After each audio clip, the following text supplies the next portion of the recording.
And sometimes during a surgery, you'll need to modify what you're doing. I mean, that's why I think it's important not to learn one technique for enucleation. It's vital to know multiple, because 10 years from now, all of these things may not exist and we may have something even better. Welcome to the WInnovations podcast. I'm your host, Dr. Ali S. Antar, and we're excited to bring you part 2 of Redefining Access, Single-Port Robotics in Urology, featuring Dr. Richard Link and Dr. Dan Gralnek. I had a blast recording this episode, and I hope you guys have just as much joy listening to it as I had recording it.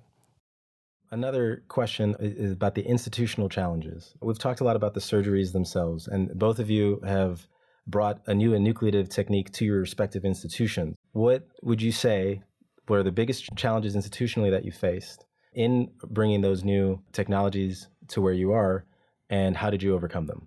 Open question, whoever wants to go first. I would say that the single-use technology, trying to convince a hospital to have a capital outlay for these sort of things, the morcellator from the laser standpoint, and I imagine the single port, at least originally, it didn't have something else it could be used for. And so those are the things that larger systems may object to. And I think people, as they try and get started at a new place, that's one of their upfront costs that they have to worry about. But the fact of the matter is that this is a massive market.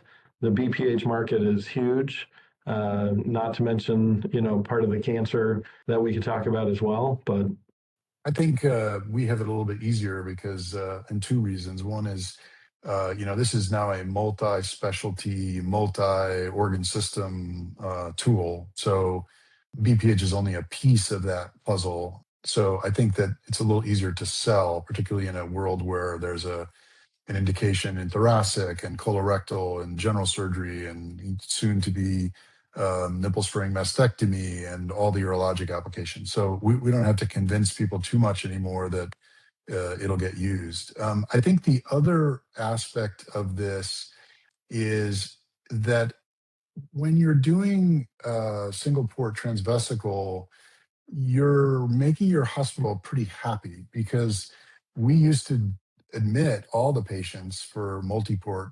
transabdominal, put them on a ward on CBI, and have a pretty big nursing burden for those patients.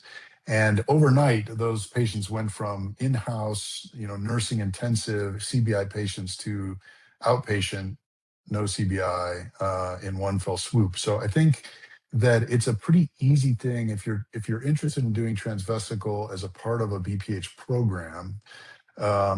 It's a pretty relatively easy thing to convince your hospital to do, because if you're doing any volume of multi-port surgery for BPH, you're going to get their numbers to look better. Outpatient surgery is always attractive. So I think that's a plus. And again, combined with all the other applications of the system. Now, as a practice, it's been very attractive to do this, because it has brought in a lot more BPH business to us. I mean, my BPH practice is 4 or 5 times as big as it was when you and I worked together, just based on the fact that we're getting so much referred for big glands, obviously, but getting so much referred for transvesical. So that was never the effect that traditional transabdominal robotic multiport had. I never really had an avalanche of referrals for that procedure, but it's been much more of that with the single port approach. When I think about the toolbox idea, because we've covered a lot of commonalities, ideally in the toolbox, because I've always told myself that the ideal whole enucleation volume was somewhere between 60 to 100, and you could go beyond 100, but I started thinking that maybe the costs beyond that 100 would be too great. And I kind of viewed the transvesical as a reverse. So what's your minimum cutoff for transvesical enucleation, if there is one? There isn't one, but I would say that, guidelines would say 80 grams, right? That's the current guidelines. Hopefully will change a little bit. I think that, and we do transvesical approaches in situations like patients with urethral stricture disease that we don't want to instrument transurethral, even if they have smaller glands. We do them in situations where patients have large diverticuli that can be removed at the same time. So I don't think that there's really a size limitation. On the other hand, does a person with a 40-gram prostate who needs prostate surgery, are they best served with a transvesical approach? I mean, I think that's arguable. If they have no other adjunct reason to have that approach, you may be just overkilling the situation a little bit. I do think that generally patients that have had TERPs in the past who then subsequently get a step procedure almost universally prefer it to the experience they had with their TERP in terms of catheter and irritative symptoms. So most people that have had TERPs before that have had the step would not prefer a TERP. So I guess maybe that's the answer to the question. In terms of how large, there's no upper limit. Obviously, you're as large. The larger you get, the more complex it is in terms of time. But you're not doing anything very differently, so it does scale pretty well. When you get into very small prostates, if you're doing a very small prostate for some reason, it does make the reconstruction more difficult, actually, if it's a very small. And you see this with transvesical radical prostates, where you generally are selecting small glands, that the reconstruction can get a little bit more challenging when you have very little space to work. Yeah. There's two more broad topics that I wanted to cover, specifically with regards to these two techniques. One is incidental prostate cancer, which is something that we've been working with for the last few years since I was a fellow. What has been the approach towards incidental prostate cancer in these cases? Because we've been floating the idea of, is it even worth it sending that pathology most of the time? And some of these guys, beyond the age of 70. So a little bit of a cross subspecialty question. Dr. Gralnek, if you want to go with a further summarization of how our findings have been at the University of Wisconsin, and then we can hear from Dr. Link about what it's like at Baylor. Well, when we looked at all comers, no matter the age, and this included patients into their upper 90s, we would find incidental prostate cancer in, I think, almost 20% of cases. I think when they looked at what of those cases, which of them were actually clinically significant, it was much lower. And certainly it feeds into some of the patients' concern when they're told they have cancer, when even though as their physician that it may not have any long-term effect on them at all, psychologically it can.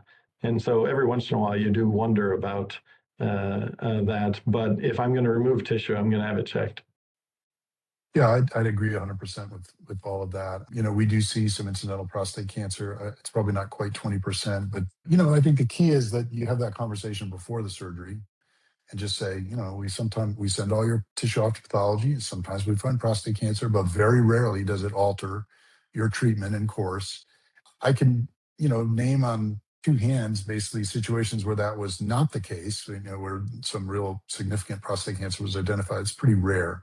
So I agree that if you're going to take this tissue out, it's worth sending off to pathology. But I think you can prepare the patient in advance that, this is not a huge deal if you find prostate cancer. And they generally tolerate it just fine. I do slightly alter my follow-up for them if they have documented prostate cancer, grade group 2 or prostate cancer. I mean, I'll just follow their, assuming that they're not nonagenarians, I'll follow their PSA, a little bit more closely, but it rarely results in any change of your clinical strategy, just like transition zone cancers in general. Fantastic to hear that, both from you, that type of answer.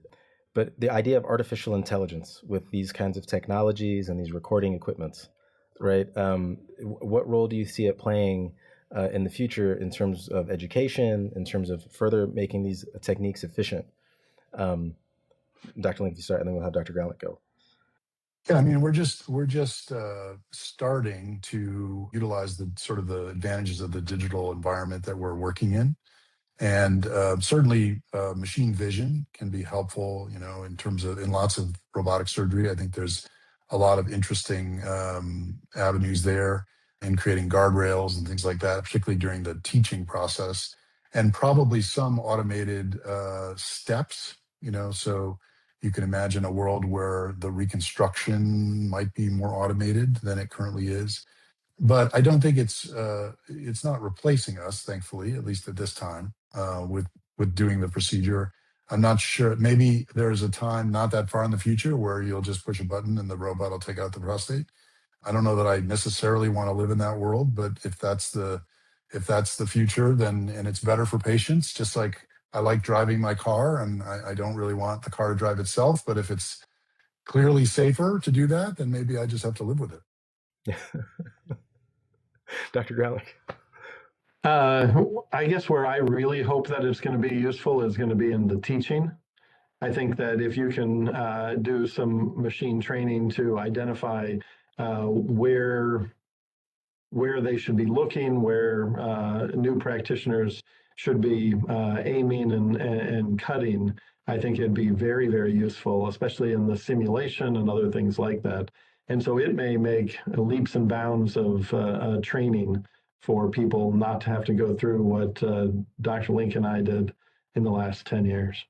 Yeah, we I have a think shortage, right, of people that can do this stuff, and we need to be able to be more efficient in how we get people to a level of competency that they can provide excellent care in an environment where people are, we just don't have enough doctors. So I think any approach, whether it be your teaching style, your technique, AI, different technology in terms of vision, any of those things that can help accelerate people, the better. I mean, think about how we train pilots, right? We don't just throw them on the plane and say, go, So I think there is a lot of potential here as the world that we work in, whether it be transurethral or transvesically, becomes more digital and we have more control over that environment and can overlay information on that environment. Hopefully it will start to make the process more efficient. I think one of the ways that I've been thinking about this ever since the advent of aquablation and other automated ideas is the idea that, like you mentioned with driving a car, like, yeah, we all drive automatic cars now and we've got these Teslas that'll self-drive, but there's this it's this beauty to driving like stick and feeling the wheel and feeling the car move. And I feel like that's been probably the biggest thing I've learned from both of you is an appreciation for that part, that art of the surgery, that art of the universal technique ideas behind the technology, so that we don't get lost in these ideas of tinkering. And I don't know how to repay that type of debt, because the both of you have helped me really internalize a lot of that idea of technique over technology, and learning in a way where you really immerse yourself in this commitment to picking up something new. I really did want to dive into like ideas of pyeloplasty and specifically with transplant. That was something you mentioned on the back table episode. I was going to then leverage from that idea of branching from BPH to pyeloplasties to, like you mentioned earlier, branching to other people and overcoming some of those institutional obstacles. As I've made this commitment in my mind that I really want this technology to arrive here at the University of Wisconsin. I've been putting it off for like 4 years. And transplant seems like one of those areas where we might have a lot of benefit. The auto transplant team asked me to come and help with some reconstructions and some pre-op testing with bupivacaine. And I still sometimes get messages about these really complex and tight transplant ureters and reconstructions. So, and Dr. Link, I think you had mentioned that on the Back Table podcast about what those cases were like, specifically with single port, and how it sort of revolutionized how you were able to do that, how you were able to maybe make that as automatic as you make your step. So any further insights, development, the story?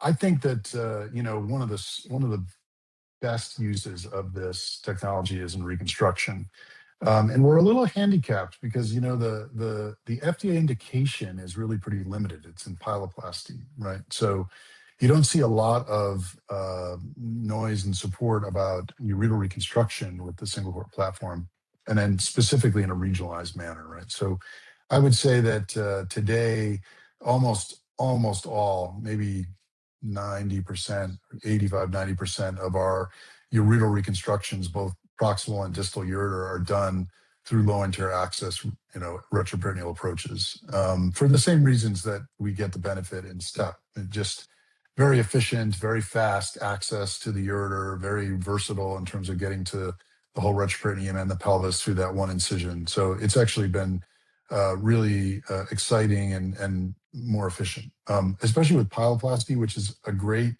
early case for single port surgeons. The idea of, I did hundreds of transperitoneal pyeloplasties early on in my career, and the idea of transitioning to doing retroperitoneal pyeloplasties through, multi-port sort of high flank access was just never very attractive to me. But this approach is just amazing for that. You're right on the ureter in 5 minutes, and you just climb the ureter and do your reconstruction. It's really nice. I think it's a different question when you talk about transplant ureters, because this is a constant sort of challenge and challenging area. And those were cases that traditionally I kind of almost dreaded a little bit, the idea of having to go back in an open fashion to do the dissection, or dealing with sort of a very destructive access to the critical area. And the single port has made that very nice, because we do those cases transperitoneal through the umbilicus. So it's essentially a incisionless looking procedure, but you can just swoop in and come up to the peritoneum right where the transplant is, and just open the peritoneum in that area.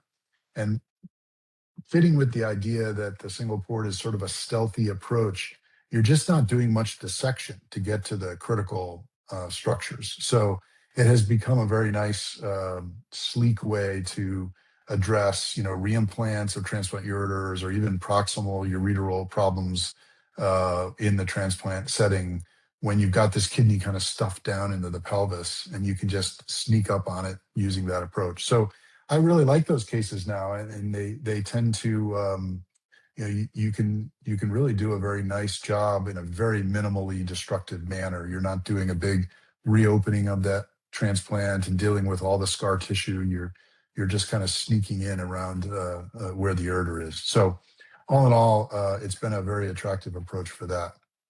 And I think you're doing a little bit of a disservice to the efficiency of your technique, because I remember one time our OR got pushed way late, and we had one pyeloplasty to do, and the speed and the way that you got to the hilum and pulled out that pelvis, it was almost like magic. I was like, wow, there it is.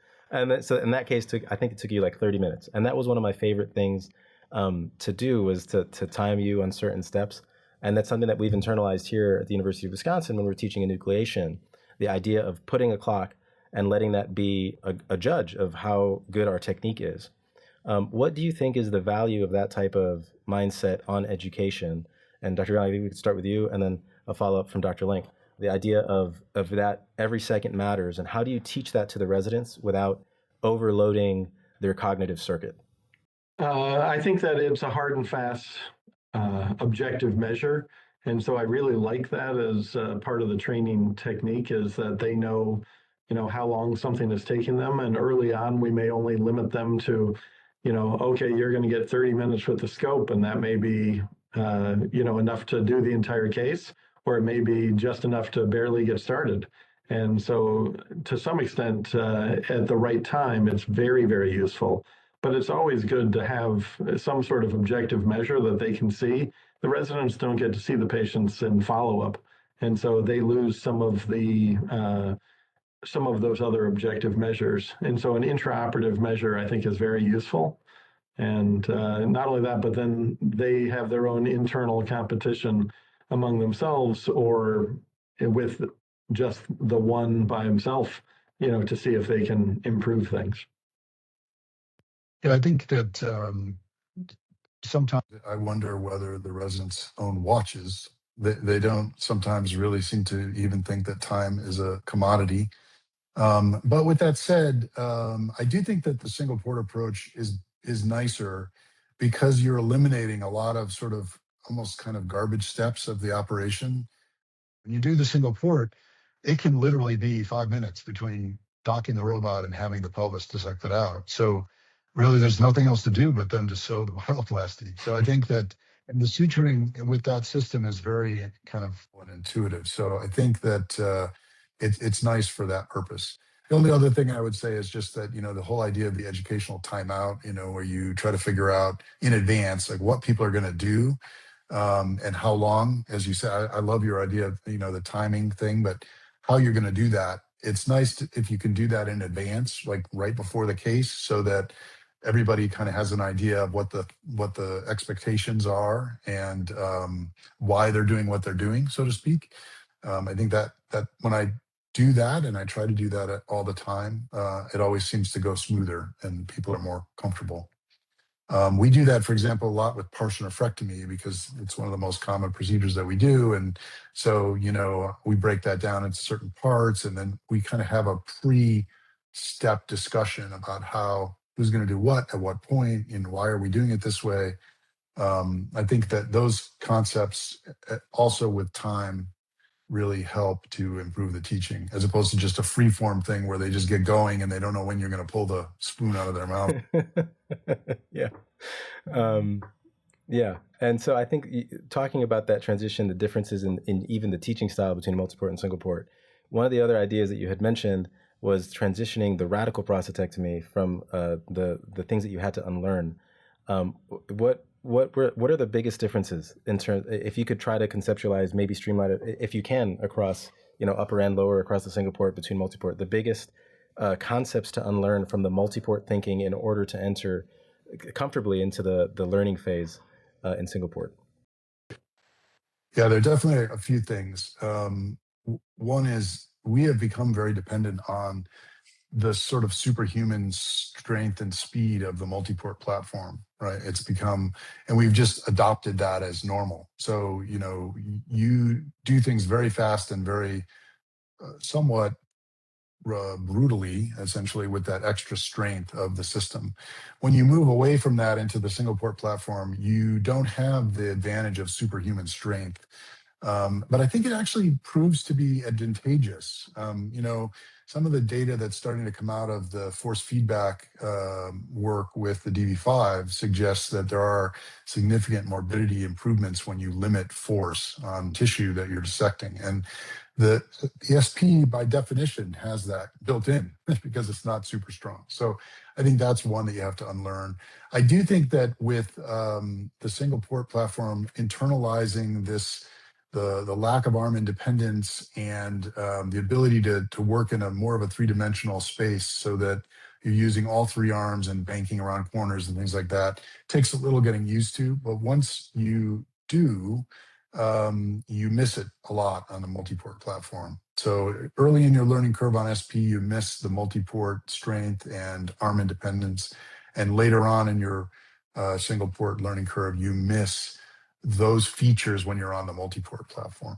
So I think there are some things that we have to unlearn. For STEP specifically, the traditional concept of using like a tenaculum and the super strength of the robot to kind of pull the prostate out of the prostatic fossa, that's not an approach that you can do using this system in a transvesical manner. And so learning ways to not do that, which took a little while, have really, I think, yielded benefit. It's probably not good for you to have someone ripping your prostate out of the prostatic fossa with a tenaculum. And you don't need to do that to do the operation, right? So we have new ways to do it that don't depend on that kind of undue force. But again, if you go into the operation with that as your mindset, that you're going to just pull the prostate out intact out of the prostatic fossa, you're going to have a rough time with STEP. Yeah. So I think the analogy that came to my mind with enucleation is this idea of not having to use the laser on the full energy. And Dan, that was an innovation that you introduced to me early on in my attendinghood. What are your thoughts on that, sort of embracing the lower strength in order to lean into the technique and the concepts of the technique a little bit more? Well, one of the ideas for that for me came through some of our colleagues in Mexico who did not have high power lasers available. And so when I realized that they were doing sort of the same surgery with a lack of the top end, it made me realize, I don't need to have the highest settings. And what I found was that by lowering the settings, it was microscopically slower. Like it felt slower, but timing wise, it wasn't.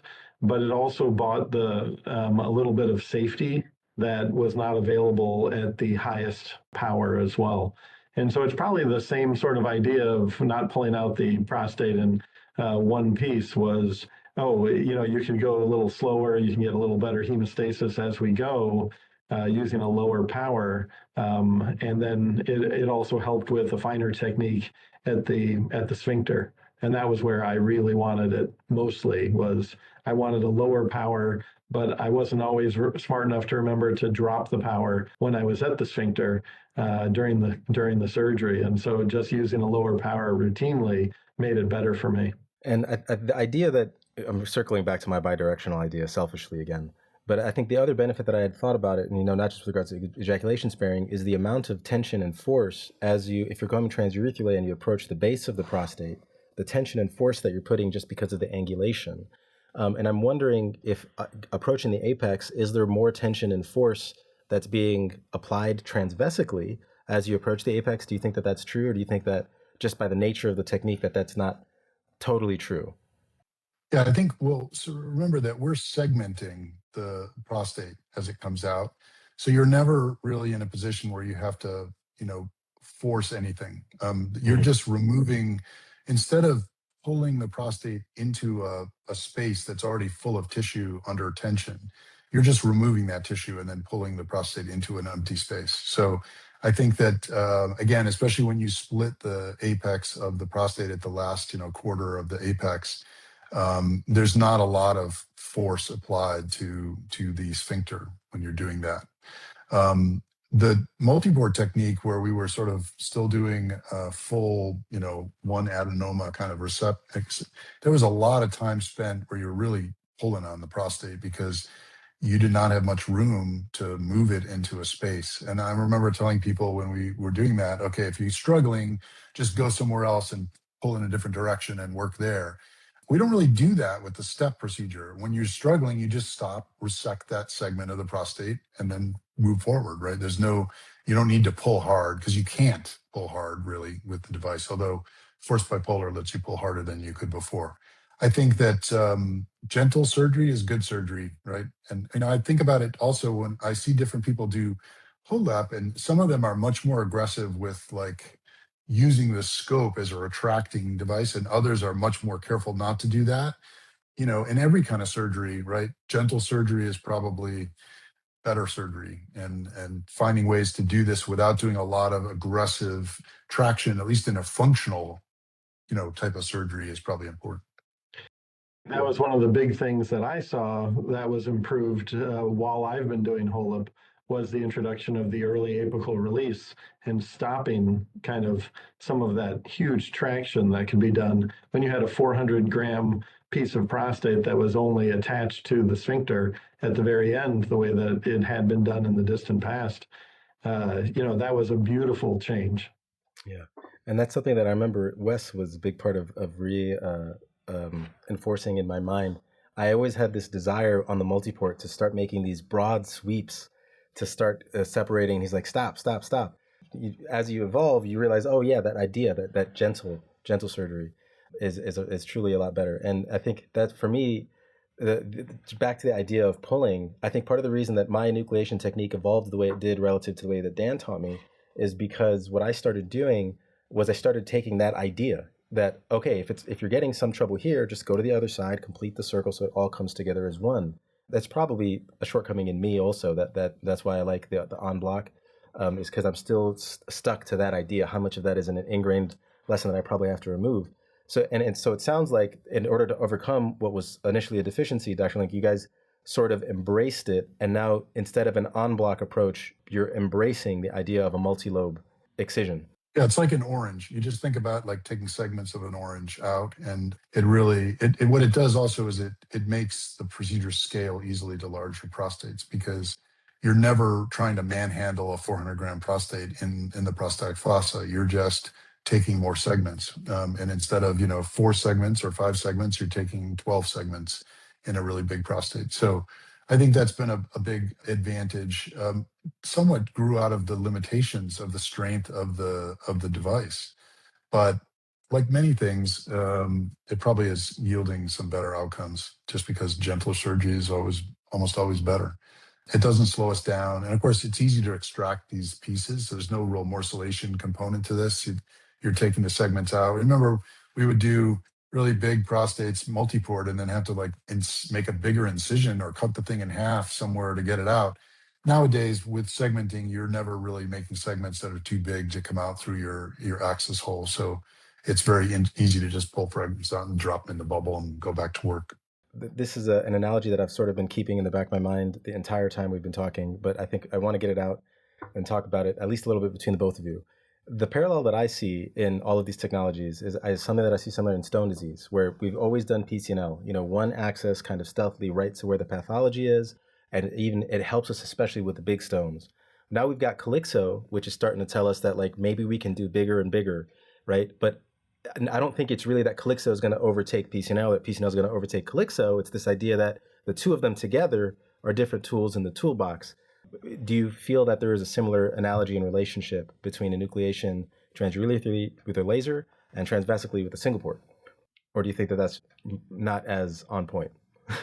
I'm a big proponent of the bigger your toolbox, the better, right? I mean, this is a program. I mean, you mentioned that before, nuclear program. I love that term. The goal is not to convert everybody to one technique. The goal is to have enough techniques that you've mastered that you can provide the right tool to every situation, right? They're going to be, the 50-year-old who's extremely focused on ejaculatory sparing is not the same as a 90-year-old in urinary retention with a 400-gram prostate. Right? You need to have enough techniques, maybe not everything, but enough techniques to offer that. And I think the same is true on the robotics side. The goal, even though I say I'm doing 80% single port, my goal is not to convert people to single port from multi-port. Right? The goal is that the single port adds an element to your toolbox that can be very valuable, but everyone's going to be different how they apply it.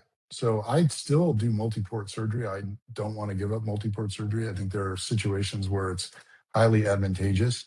It's just become a much smaller portion of what I do to what it was the last 2 decades. So I think for any kind of surgery, especially one where there's many different approaches, you need to offer multiple approaches to get the right one for the patient. And sometimes during a surgery, you'll need to modify what you're doing. I mean, that's why I think it's important not to learn one technique for enucleation.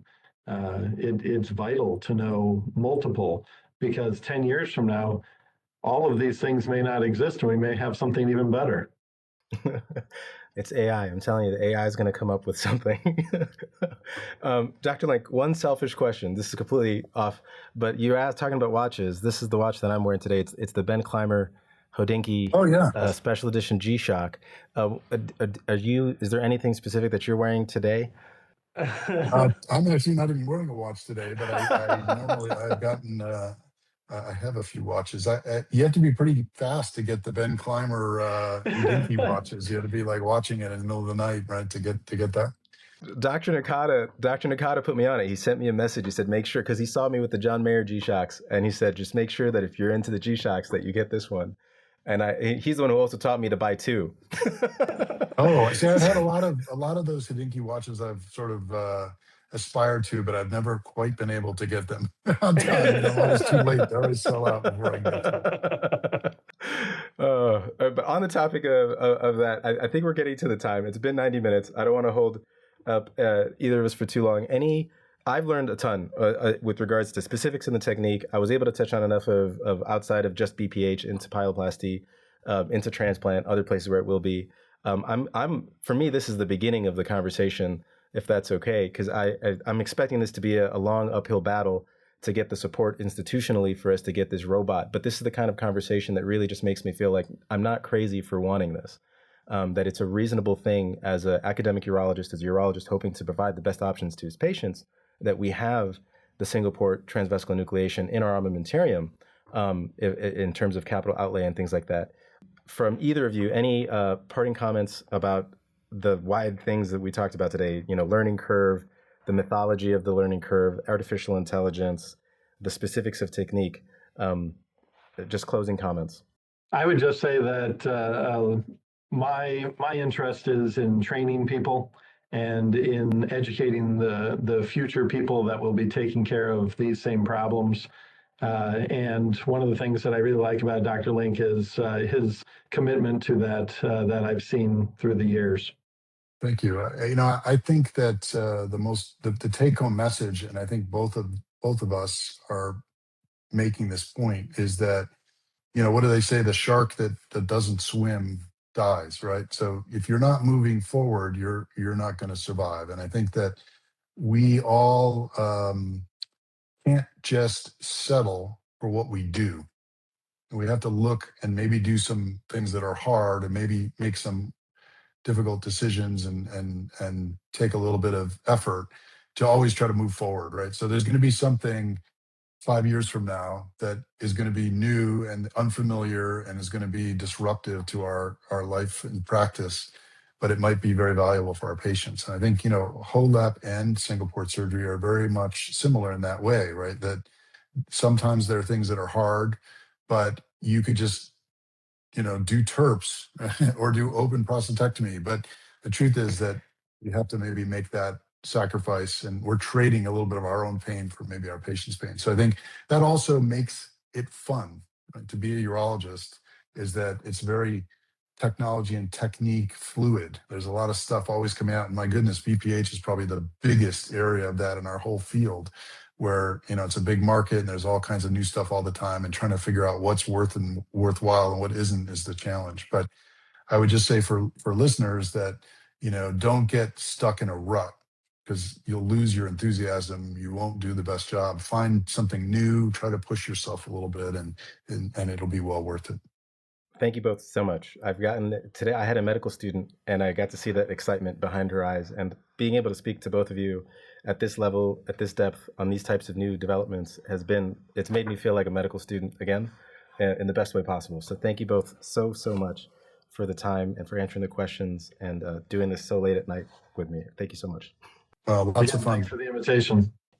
You're listening to Innovations, and I'm your host, Dr. Ali S. Antar. I want to thank our producer and editor, Sandra Miller, and our department chair, Dr. Stephen Nakata. And you, the listeners, thanks for tuning in. WInnovations is a production from the Department of Urology at the University of Wisconsin-Madison School of Medicine and Public Health. Thanks for listening.